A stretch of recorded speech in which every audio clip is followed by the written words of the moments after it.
depuis un certain moment, nous avons constaté une recrudescence du nombre de cas.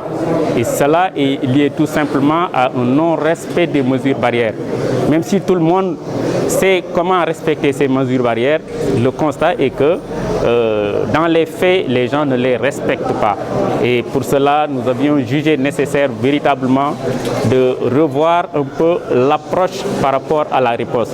Et cette approche ne peut être que communautaire. Il faut aller vers les communautés, amener les communautés elles-mêmes à s'engager, à porter le combat.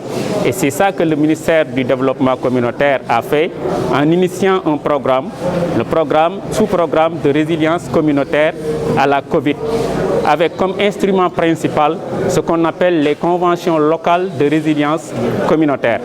Conventions locales de résilience communautaire aussi dit que pour amener les populations à s'engager, il faut construire avec elles cet engagement-là.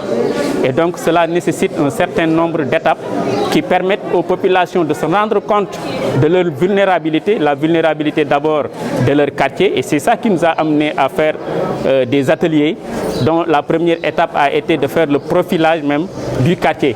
Ce qui nous a permis de déterminer les éléments du quartier qui peuvent constituer comme étant des facteurs de vulnérabilité. Et ce sont les populations elles-mêmes qui les ont sortis.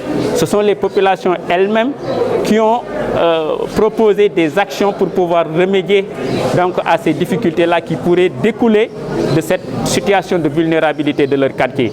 Et à partir de ces actions qu'elles ont, retenues, donc elles ont fait des engagements. Et ce sont ces engagements-là qui ont constitué en quelque sorte cette convention où au niveau individuel, les populations disent ce qu'elles vont respecter pour pouvoir faire face à la COVID. Au niveau des ménages, comment le ménage doit être organisé pour qu'on puisse faire face à la COVID. Au niveau du quartier, aussi bien pour le résident que pour les personnes qui sont tout simplement de passage. Le président de la République donne une importance capitale à la participation des citoyens à toutes les activités qui doivent être mises en œuvre. C'est à ce titre qu'il avait mis en place ce ministère. Et je dois dire, comme l'a rappelé Setembaï, le ministre Mansour Faye a déjà eu à faire une communication en Conseil des ministres sur la mise en place des comités de veille. Et les 11 et 12 juillet, il a présidé un atelier qui s'est déroulé ici à Saint-Louis, au lycée Pétavin, pour mettre en place ce comité.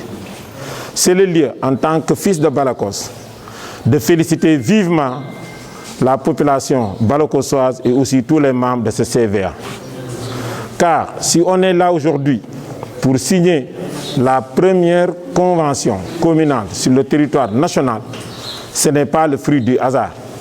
C'est le fruit d'un travail méthodique, un travail rigoureux, un travail participatif et qui s'est fait dans la transparence et la responsabilité. Je vais mettre à la disposition du CVA 1 millier de masques qui seront réalisés par les tailleurs du quartier.